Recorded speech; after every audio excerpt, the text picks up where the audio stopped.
سلام علیکم دوستان، برادر گرام بهزاد هستم از شهر میامی. بناهای بلند و آشیانه، پالمه های زیبا، راه های تازه. همینجا امریکا گوید میشه با فکر من. موسرش کم،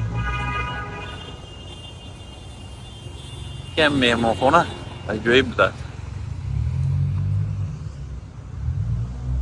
گل ها شکفته، هوا به نهایت گرم. پالمه ها شهر آرا داده شده است. یه دایی گرمی همیشه پیاده پیاده رفته ایستادیم. گل های زرد میامی.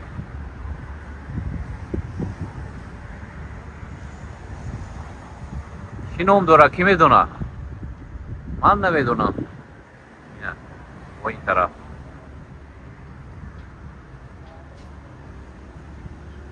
دربارش البته پالمه باید باشه. زیاد بوده است، اون طرفی راه هم هست.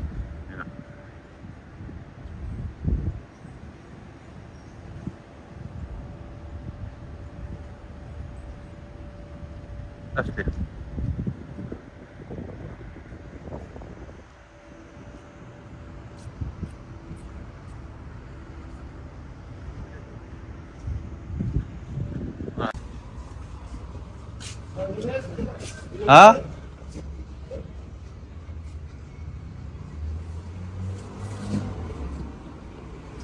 ماشینای پلیس میامی.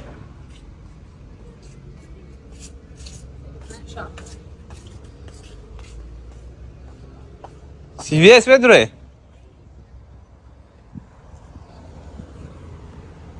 پالمه هاش دوست داریم. پالمه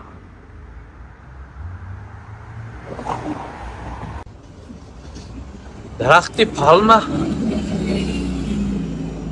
رنگی همین گفتی کدام که لایزنی هست کرده. لای میزنه پست بلند پست بلند. هم خیلی خیلی پایانش هم عجیبی. یا خیلیش راست رفته، دیگریش خیلی دندون دور.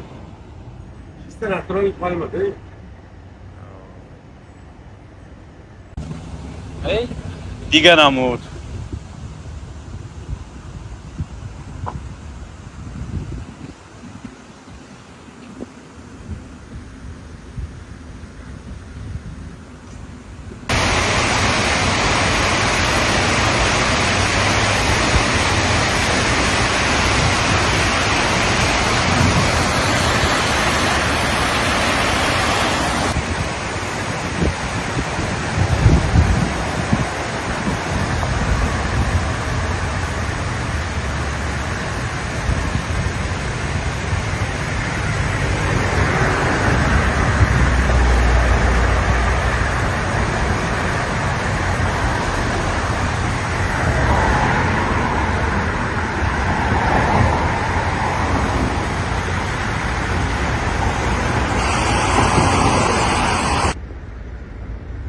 برادرای گرامی، خانه های میامی نمیخه بیشترش یک گوشانه میشود به نظر من، چون که اینجا شمال زیاد است.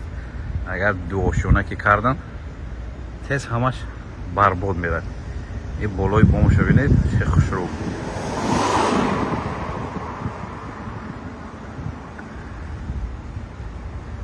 یعنی همین خانه ها از 500,000 زیاد است نرخش. یه اطرافش یکی به نهایت گرم است. نمیخواه خانه ها نمیخواه قطار رفتگی است.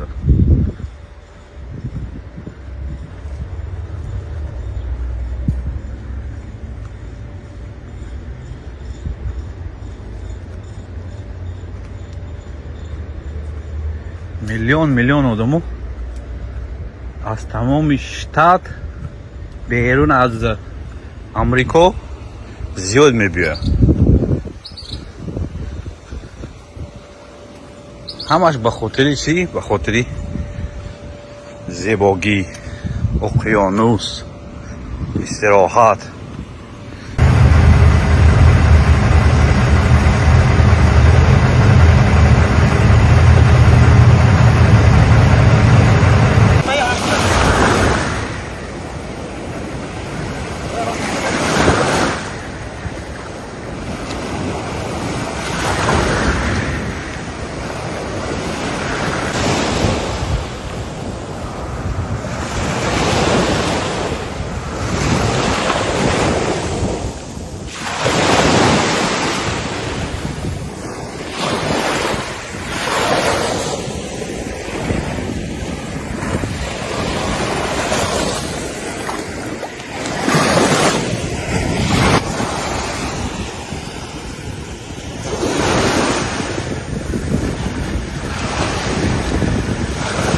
نوری مویی ها